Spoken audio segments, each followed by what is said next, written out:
Se paz a mais doce me deres gozar, se dor a mais forte sofrer, ó, seja o que for, tu me fazes saber que feliz com Jesus sempre sou feliz com Jesus. Sou feliz com Jesus, meu Senhor.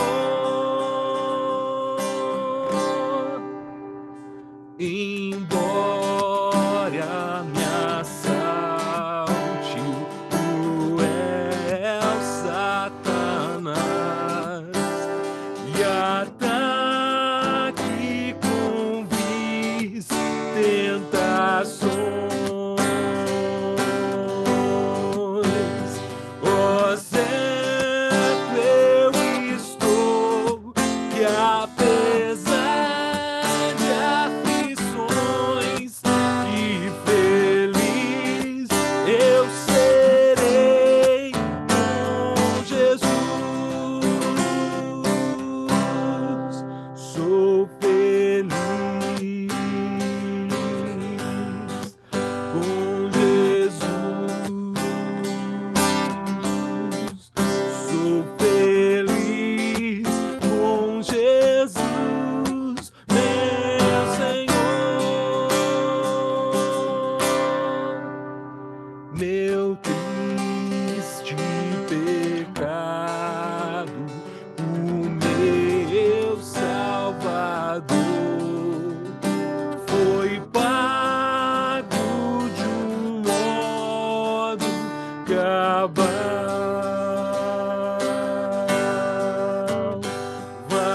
Valeu-me o Senhor, ó, mercê sem igual. Sou feliz, graças dou por Jesus. Sou feliz com Jesus. Sou feliz com Jesus, meu Senhor. A vinda eu anseio do meu Salvador, que em breve virá me levar ao céu onde vou para sempre morar com os remidos da luz do Senhor. Sou feliz com Jesus. Sou feliz com Jesus, meu Senhor. Sou feliz com Jesus. Sou feliz com Jesus, meu Senhor.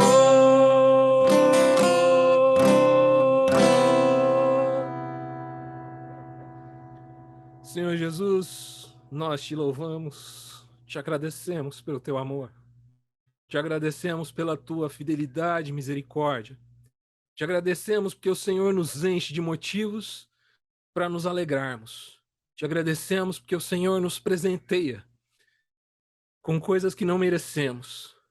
Te agradecemos porque o Senhor é um Deus de graça e de amor. Te agradecemos porque o Senhor nos mantém em pé, mesmo quando tudo nos move a cair. Te agradecemos porque somos cercados de irmãos e irmãs que nos sustentam. Te agradecemos porque o Senhor nos deu uma família. Te agradecemos porque o Senhor nos deu pessoas que se importam conosco e com as nossas famílias. Te agradecemos porque o Senhor é quem nos faz respirar. É o Senhor quem nos alimenta, é o Senhor quem nos sustenta, é o Senhor quem nos dá tudo aquilo que precisamos e até aquilo que não precisamos, mas que gostaríamos. O Senhor tem sido fiel, o Senhor tem sido zeloso conosco, tem nos abençoado demais. Nós te somos gratos. Mas acima de tudo isso, Senhor, te somos gratos porque o Senhor nos fez filhos de Deus. O Senhor nos fez aceitáveis diante do Pai. O Senhor pagou o preço do nosso resgate, pagou de modo cabal. E nada há que possa nos separar desse amor. Obrigado, Senhor. Nós queremos iniciar essa reunião hoje à noite, te agradecendo, com o coração cheio de alegria e de amor pelo teu resgate por nós, por tudo que o Senhor fez por nós, por tudo que o Senhor tem feito e por tudo aquilo que o Senhor vai fazer em nossas vidas. Nós te somos gratos, porque sabemos que não somos merecedores. Sabemos que foi a sua graça quem nos alcançou. E sabemos, Senhor, que é a sua graça quem vai nos levar de glória em glória, quem vai nos levar até as nossas moradas eternas. Nós te somos gratos, Senhor, que essa gratidão mova o nosso coração em atitude. Que o teu Espírito Santo nos mova na sua direção e não mais na direção da nossa carnalidade. Que sejamos homens e mulheres que manifestam o fruto do Espírito em sua vivência. Que o Senhor nos use esse tempo para nos ensinar nesse sentido e nos dirigir nesse sentido. Em nome de Jesus. Amém.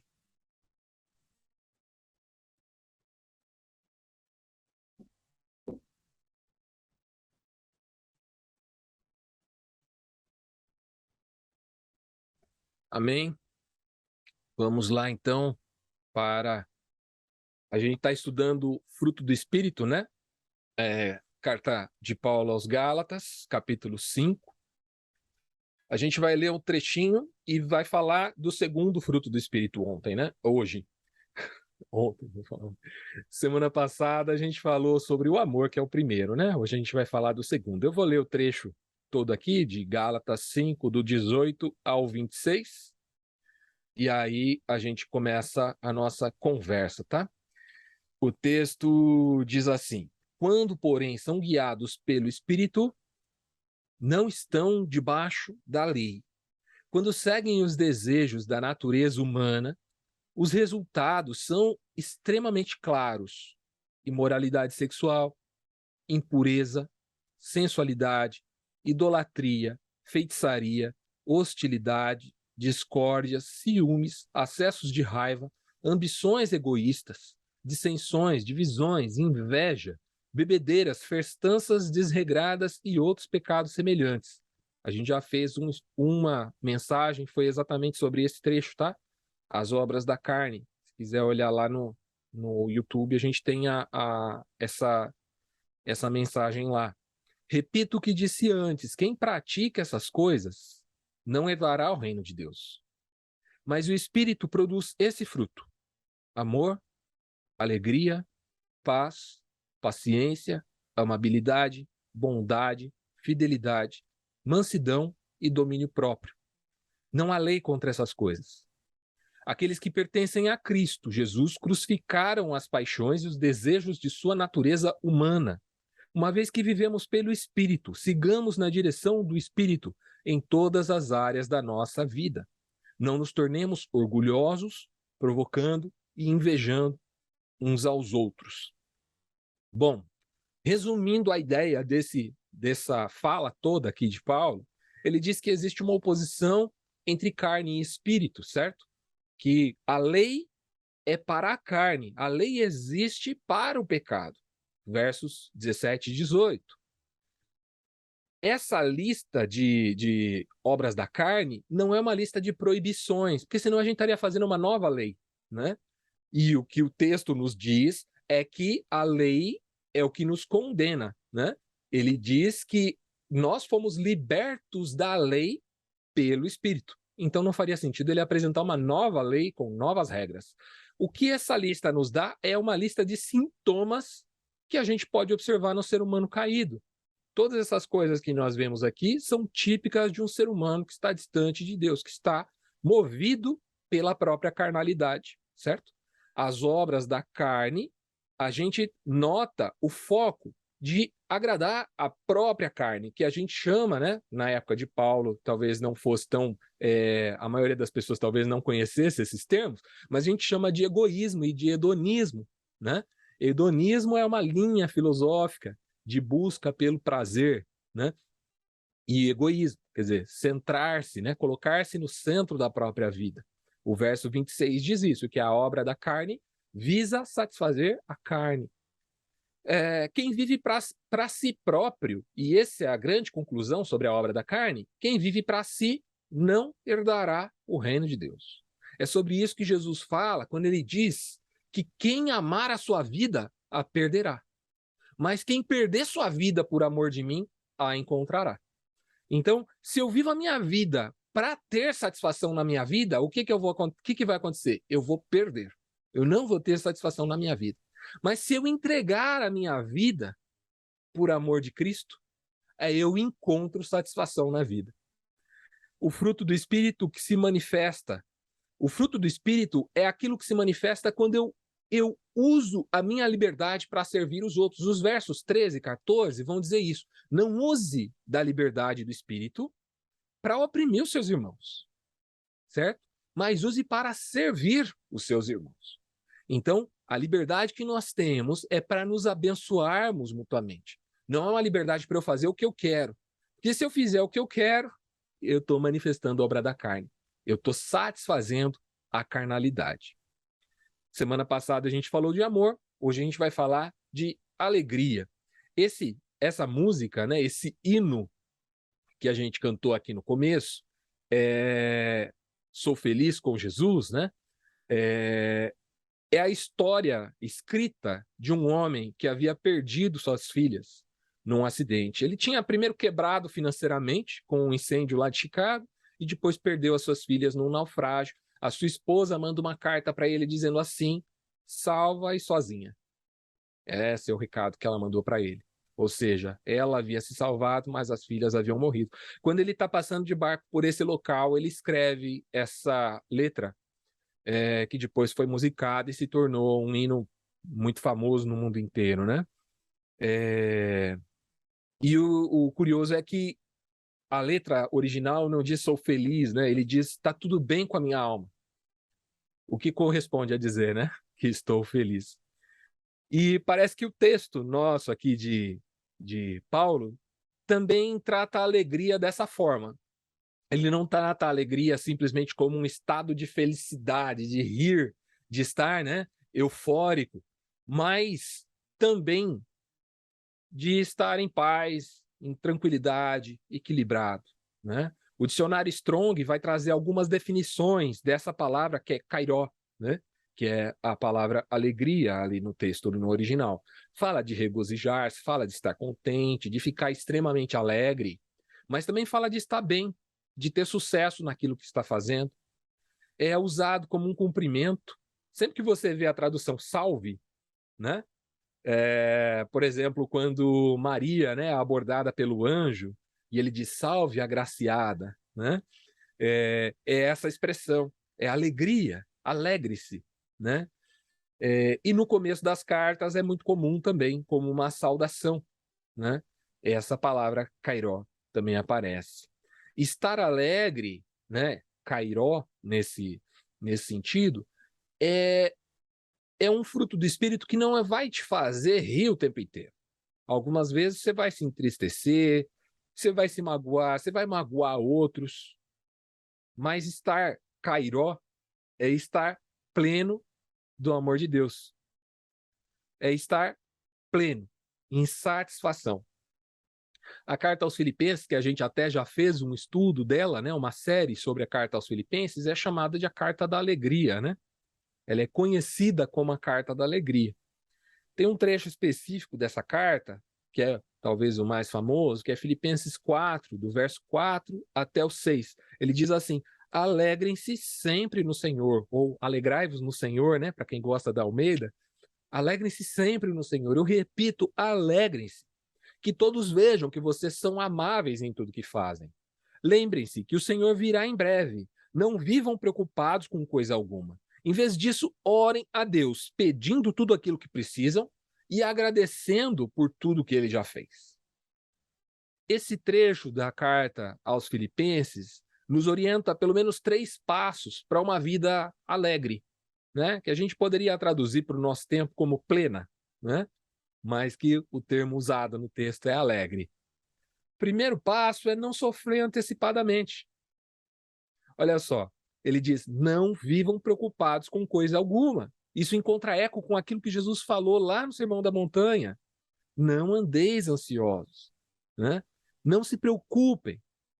Que tipo de preocupação pode acrescentar 1 centímetro na sua altura? Ou um dia no curso da sua vida? Olhe para as aves, olhe para as flores. Jesus vai trazer esse paralelo, né?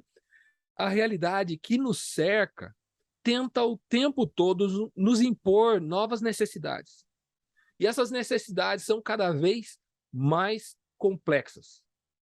Geralmente, isso torna a gente ansioso com o amanhã e drena toda a nossa energia. A gente é sufocado por problemas que ainda não aconteceram. E a gente nem sabe se eles vão acontecer. Mas o nosso coração fica inclinado a pensar no amanhã e no mal que virá, no bem que virá, nas coisas que vão se cumprir, nas coisas que não vão se cumprir, e a gente sofre antecipadamente. Quando isso acontece, a gente não consegue viver plenamente. A gente não consegue ficar alegre. A gente precisa abrir mão desse controle. Precisamos nos acalmar e abrir mão do controle. Ah, mas daí eu não sei se amanhã pode acontecer algo. Sim, você não sabe, eu não sei. Ninguém aqui nessa sala sabe se pode acontecer algo bom ou ruim amanhã. O que nós sabemos é que nós podemos colocar diante de Deus as nossas necessidades. E esse é o segundo passo que o texto aponta. Ele diz: em vez disso, orem a Deus, pedindo aquilo de que precisam. Muitas vezes a oração é nosso último recurso, né? A gente passa todo o sufoco e depois, quando não tem mais energia para nada, a gente fala: Deus me salva. Não consigo. Por que a gente deixa isso para o final? Por que a gente só recorre a Deus quando não há mais recursos? Por que a gente acha que consegue e vai até o fim tentando resolver sem clamar a Deus? A gente se esquece que Deus nos ama, que Ele se importa com aquilo que nos aflige.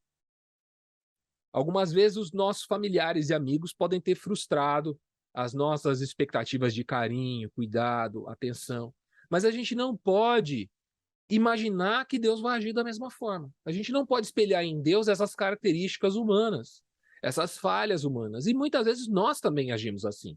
Nós frustramos nossos parentes, nossos amigos, nossa família com as expectativas que eles tinham conosco.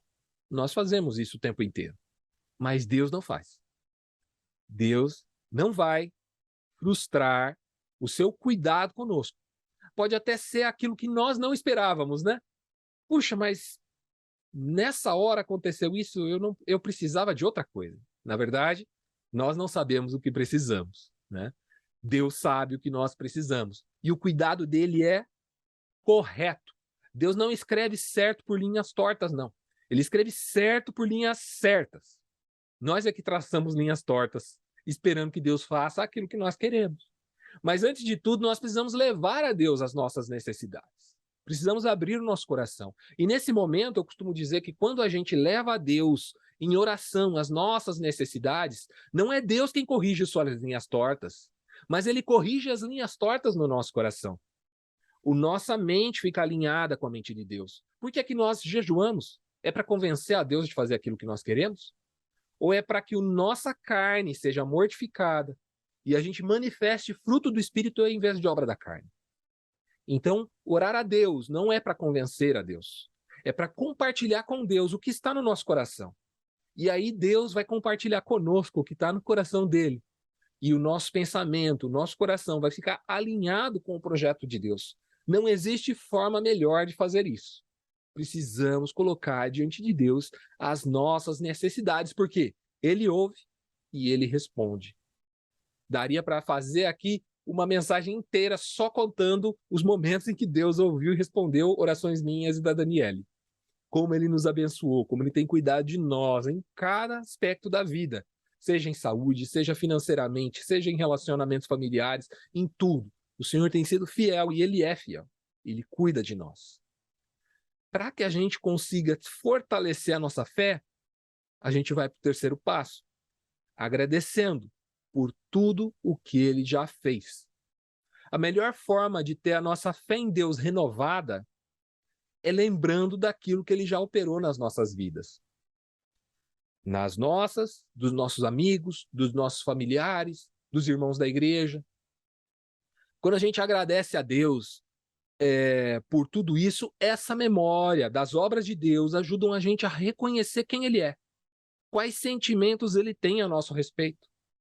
Então a gente recupera a fé. Olha que interessante. E isso faz brotar em nós alegria genuína. Porque eu posso até estar diante de uma situação, mas ao agradecer por outras situações, eu me lembro, puxa, mas Deus já me livrou de coisas bem mais graves, de coisas bem mais sérias. Como Deus é gracioso comigo, como Ele cuida de nós. E quando eu faço essa reflexão, isso me dá convicção e alegria no Senhor. Neemias, quando ele estava reconstruindo o muro e tudo mais, no fim desse processo, ele chama todo mundo para entrar, divide as terras e tal.